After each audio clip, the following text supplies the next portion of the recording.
ஐயா வைகுண்டர் மகாவிஷ்ணுவின் அவதாரம்.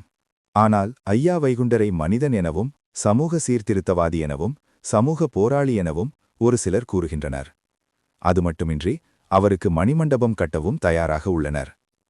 இறைவன் மனிதனைப் போல அவதாரம் மேற்கொண்டார், கலி என்னும் தீய எண்ணங்களை அழிக்க. ஆனால் ஒரு சிலர் இறைவனை மனிதன் என நினைத்து குழம்பியுள்ளனர். ஆனால் இப்படித்தான் நடக்கும் என்று அகிலத்திரட்டு அம்மானை தெளிவாக கூறுகிறது. கலைகோட்டு மாமுனி என்ற முனிவர் மகாவிஷ்ணுவிடம் கலியுகத்தில் தங்கள் எவ்வாறு அவதாரம் மேற்கொள்வீர்கள் என்று கேட்டார். அதற்கு மகாவிஷ்ணு, வந்தேனேச் சொல்வார், வரவில்லை என்றிடுவார். எந்தன் பேரோ காணும் யாரோவெனச் சொல்வார். இதோ வந்தான் என்பார், இவனில்லை என்றிடுவார். அதோ வந்தான் என்பார், அவனில்லை என்றிடுவார். இப்படியே சூச்சமொன்று எடுப்போம் நாம் மாமுனியே. எப்படியும் உள்ளறிவோர் எனை அறிவார் மாமுனியே. அறிந்தோர் அறிவார், அறியாதார் நீராவார்.